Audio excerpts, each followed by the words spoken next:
Hello and welcome to Catalyst Conversations. Today, I'm joined by Karen Lawson, one of Australia's leading experts in innovation and disruption. She's just launched a world-first climate technology VC fund as Executive Director of the United Nations SGDx.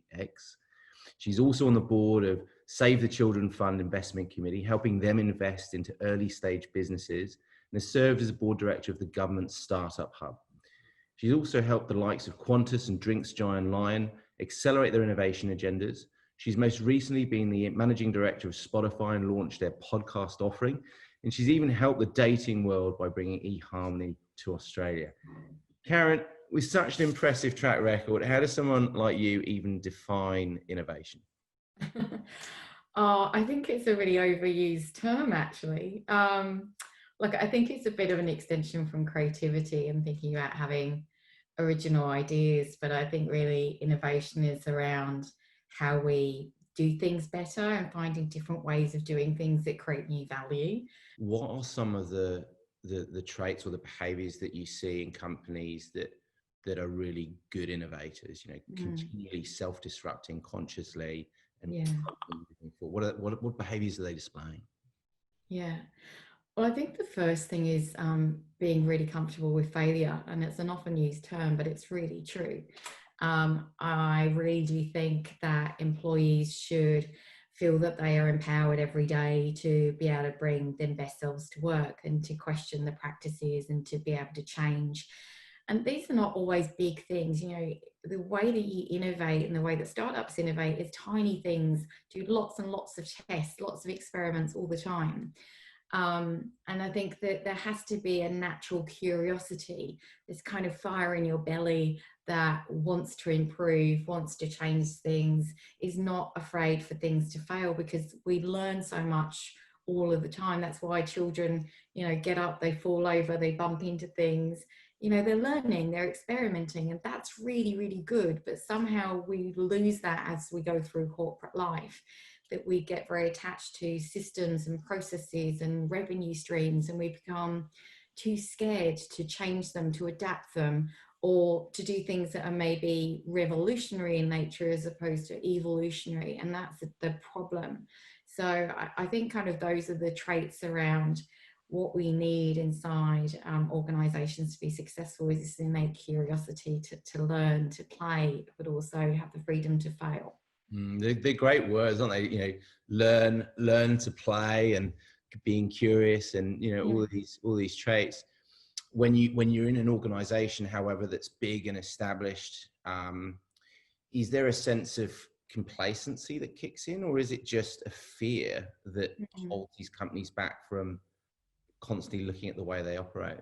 Yeah, I think those kinds of challenges around constant change and breaking down those barriers are going to be really key. But I think even recognizing the fact that, the larger you are, you have to watch out for this protection of existing ways we do things, and be much more comfortable with embracing, ideas and solutions, and even new product lines that don't feel like you, that feel uncomfortable.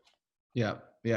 Feeling comfortable with the uncomfortable. I guess that's something that, is going to come more and more, and just, isn't an option. From a cultural perspective then, should companies even bother trying to create a culture that fosters innovation, or should they just buy it in, or, set up businesses outside? What's the smart solution? Because I guess for a lot of companies that, time isn't on their side. So, how do you go about it? The answer is you have to do both. If you buy it from outside, outsource it, at some point the rubber's going to hit the road. At some point it will need to connect with the mothership. So if you haven't spent time on your culture, you're going to have an allergic reaction. So kind of, as we talked about these kind of corporate antibodies, if you like, it's not going to be absorbed into the organization because people fear it, don't understand it, it feels foreign to them, it's rejecting the ways of working.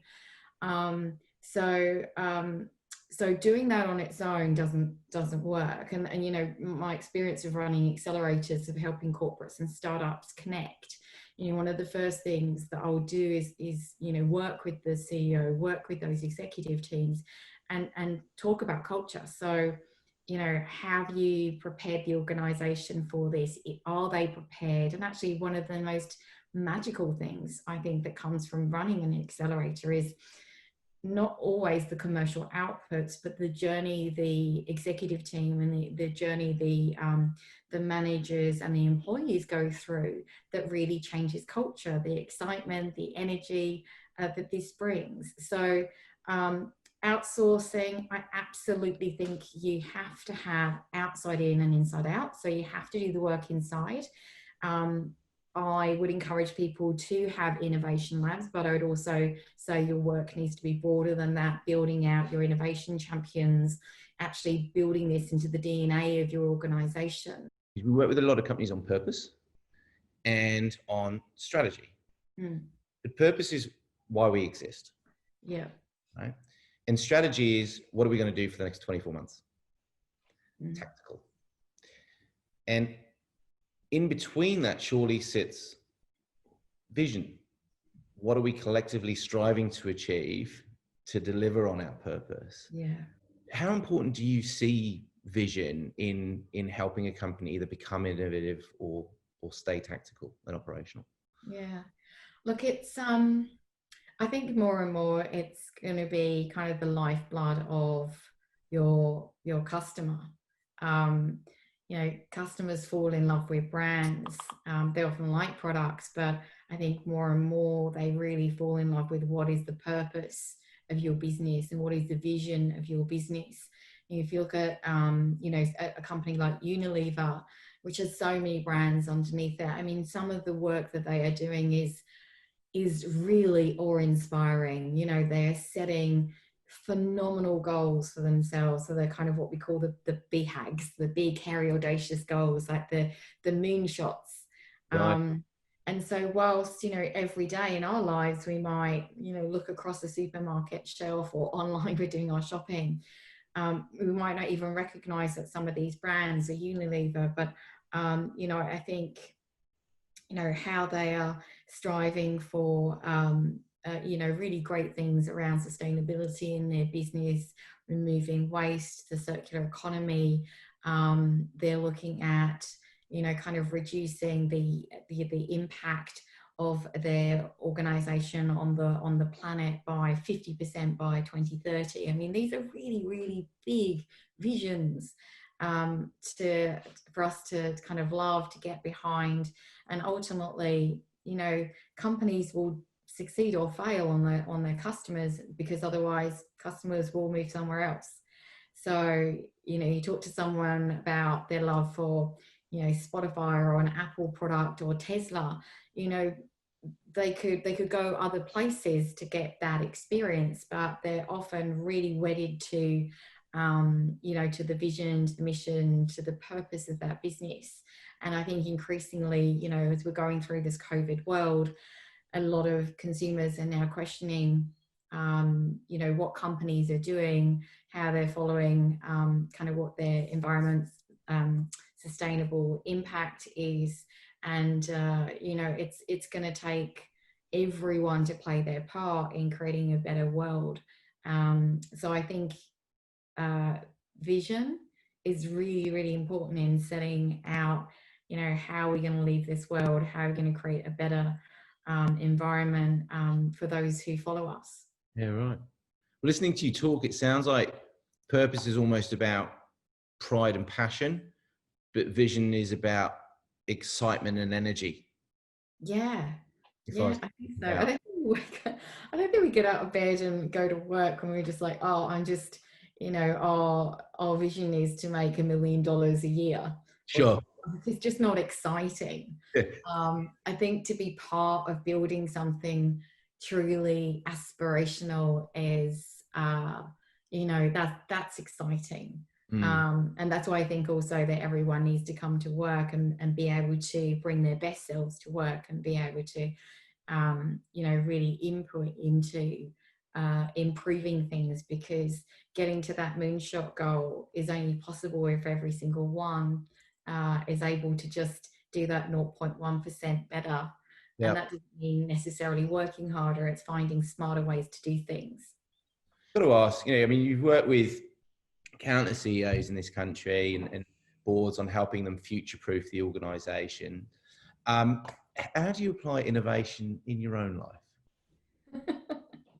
Probably the same way.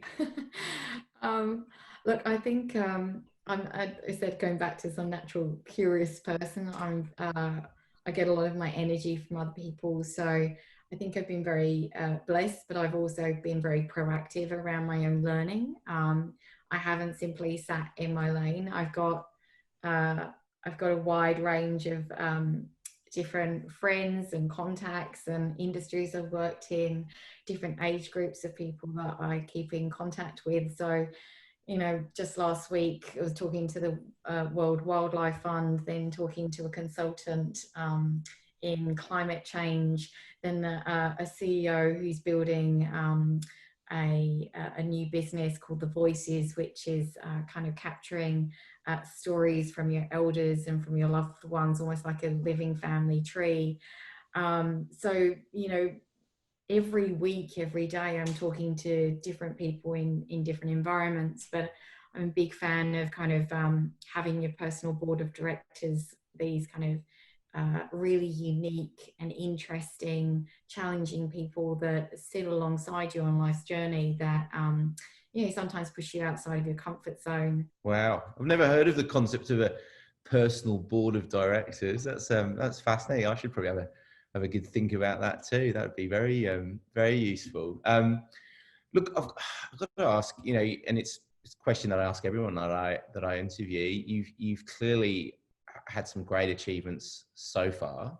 With plenty more, it sounds like, to come. So, but if you could go back in time and you could visit yourself at the beginning of your career, what's the one bit of advice you'd give yourself?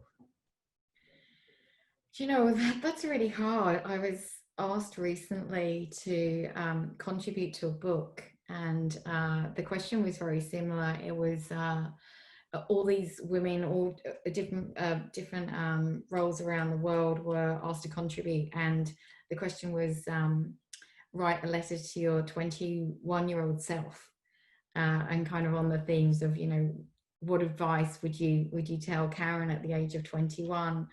And I found that process quite difficult, actually, and maybe sometimes quite painful, to think about, what advice I would give myself. I mean, all of the good and the bad, and I think all of us will reflect on, journeys we've had in our life that haven't always been easy, but it's kind of made us the person we are. And so, would I go back and change those things? I think the thing is, no, I wouldn't. I think they have made me the person I am, and I don't believe in living in regrets. I think sometimes many of us are quite hard on ourselves, and I think when you're always, striving for more, and constantly, I just have a fire in my belly the whole time. Maybe that's why I kind of live my life in sales and business development and partnering. It's just kind of who I am. I've just got this passion. But it's kind of relentless, and sometimes it's nice to stop and be a bit kinder to oneself, and just allow yourself to breathe in and breathe out. But I think the best advice really is to, if you talk to anyone that's an elder, and you ask their advice, it's pretty simple, which is to spend time with people you love. Those are the things that you're going to really look back on. It's not going to be putting more hours into work, or I think it's finding your passions, spending time with people that you love. Enjoy life. You get one life to live. Enjoy it along the way, not when you get to that goal and then you'll have fun. So I think it's about all of those things, cherishing the good. And I know these are really difficult times for so many people, but I think perhaps it's also taught us what's important in life. And I think trying to find joy every single day in what you do, and trying to just do more of that is probably a good lesson. Wonderful words, Karen. Thank you. I think, yeah, to your point, the world's certainly become a lot more human of late, Yeah, I think so. as a result of what's happening. So I think there's certainly a silver lining to the pandemic cloud. We're out of time, but I want to say thank you again for today. It's been really valuable and insightful. You've clearly got a lot to share with all the learnings that you've had and all the unique opportunities that you've been part of. So thank you again, and wish you all the best for the next chapter. Oh, thanks, Ben. It's been an absolute joy. And to everyone that's listening, wish you every success in what you're doing, and be safe and look after those loved ones of yours.